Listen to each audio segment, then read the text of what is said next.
أعوذ بالله من الشيطان الرجيم. بسم الله الرحمن الرحيم. وما كان لمؤمن أن يقتل مؤمنا إلا خطأ ومن قتل مؤمنا خطأ فتحرير رقبة مؤمنة ودية مسلمة إلى أهله إلا أن يصدقوا فإن كان من قوم عدو لكم فهو مؤمن فتحرير رقبة مؤمنة وإن كان من قوم بينكم وبينهم ميثاق فدية مسلمة إلى أهله وتحرير رقبة مؤمنة فمن لم يجد فصيام شهرين متتابعين توبة من الله وكان الله عليما حكيما. ومن يقتل مؤمنا متعمدا فجزاؤه جهنم خالدا فيها وغضب الله عليه ولعنه وأعد له عذابا عظيما. يا أيها الذين آمنوا إذا ضربتم في سبيل الله فتبينوا ولا تقولوا لمن ألقى إليكم السلام لست مؤمنا تبتغون عرض الحياة الدنيا فعند الله مغانم كثيرة كذلك كنتم من قبل فمن الله عليكم فتبينوا إن الله كان بما تعملون خبيرا. لا يستوي القاعدون من المؤمنين غير أولي الضرر والمجاهدون في سبيل الله بأموالهم وأنفسهم فضل الله المجاهدين بأموالهم وأنفسهم على القائمين درجة وكلا وعد الله الحسنى وفضل الله المجاهدين على القائمين أجرا عظيما درجات منه ومغفرة ورحمة وكان الله غفورا رحيما.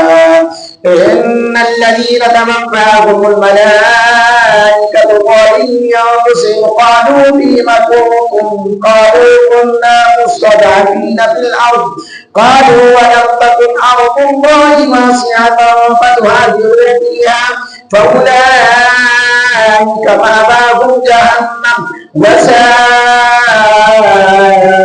مصيرا. إلا المستضعفين من الرجال والنساء والولدان لا يستطيعون حيلة ولا يهتدون سبيلا فأولئك عسى الله أن يعفو عنهم وكان الله عفوا غفورا. ومن يهاجر في سبيل الله يجد في الأرض مراغما كثيرا وسعة ومن يخرج من بيته مهاجرا إلى الله ورسوله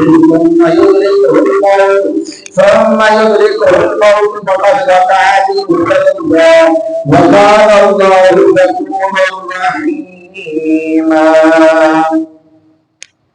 وإذا ضربتم بالأرض فليس عليكم جناح أن تقصروا من الصلاة إن خفتم أن يفتنكم الذين كفروا إن الكافرين كانوا لكم عدوا مبينا. وإذا كنت فيهم فأقمت لهم الصلاة فلتكن طائفة منهم معك وليأخذوا أسلحتهم فإذا سجدوا فليكونوا من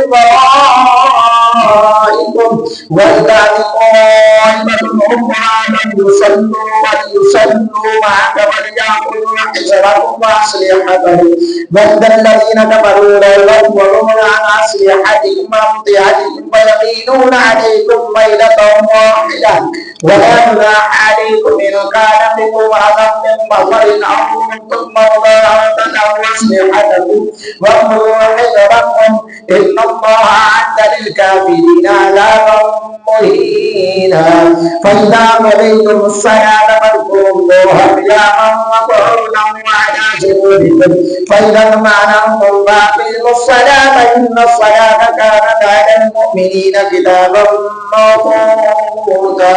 ولا تهنوا بابتغاء القوم إن تكونوا تعلمون فإنهم يعلمون كما تعلمون وترجون من الله ما لا يرجون وما الله عليما حكيما إنا أنزلنا إليك الكتاب بالحق لتحكم بين الناس بما أراك الله ولا تكن للظالمين خصيما واستغفر الله إن الله كان غفورا رحيما ولا تجادل عن الذين يختانون أنفسهم إن الله لا يحب من كان مختالا عظيما يسبقون من الناس ولا يسبقون من الله وهو معهم إذ يوجهون ما لا يرضى من القول وكان الله بما يعملون محيطا أنتم هؤلاء جادلتم عنهم في الحياة الدنيا فمن يجادل الله عنهم يوم القيامة من يكون عليهم وكيلا ومن يعمل سوءا أو يظلم نفسه ثم يستغفر الله يجد الله غفورا رحيما ومن يكسب إثما فإنما يكسبه على نفسه وكان الله عليما حكيما ومن يكسب خطيئة أو إثما ثم يرمي به بريئا فقد احتمل ظلما وإثما مبينا ولولا فضل الله عليك ورحمته لهم طائفة منهم أن يضلوا وما يضلون إلا أنفسهم وما يضرونك من شيء وأنزل الله عليك الكتاب والحكمة وعلمك ما لم تكن تعلم وكان فضل الله عليك عظيما لا خير في كثير من نجواهم إلا من أمر بصدقة أو معروف أو إصلاح بين الناس ومن يفعل ذلك ابتغاء مرضات الله فسوف نؤتيه أجرا عظيما ومن يشاقق الرسول من بعد ما تبين له الهدى ويتبع غير سبيل المؤمنين نوليه ما تولى ونصليه جهنم وساءت مصيرا إن الله لا يغفر أن يشرك به ويغفر ما دون ذلك لمن يشاء ومن يشرك بالله فقد ضل ضلالا بعيدا وإن يدعون من دونه إلا إناثا وإن يدعون إلا شيطانا مريدا لعنه الله وقال لأتخذن من عبادك نصيبا مفروضا ولأضلنهم ولأمنينهم ولآمرنهم وليبدلنهم آذان الأنعام ولآمرنهم فليغيرن خلق الله ومن يتخذ الشيطان وليا من دون الله فقد خسر خسرانا مبينا يعظهم ويمنيهم وما يعظهم الشيطان إلا غرورا أولئك مأواهم جهنم ولا يزيدون عنها محيصا والذين آمنوا وعملوا الصالحات سندخلهم جنات تجري من تحتها الأنهار خالدين فيها أبدا وعد الله حقا ومن أصدق من الله قيلا ليس بأمانيكم ولا أماني أهل البلاد من يعمل سوءا يجز به ولا يجد له من دون الله وليا ولا نصيرا ومن يعمل من الصالحات من ذكر أو أنثى وهو مؤمن فأولئك يدخلون الجنة ولا يظلمون نقيرا ومن أحسن دينا ممن أسلم وجهه لله وهو محسن واتبع ملة إبراهيم حنيفا واتخذ الله إبراهيم خليلا ولله ما في السماوات وما في الأرض وكان الله بكل شيء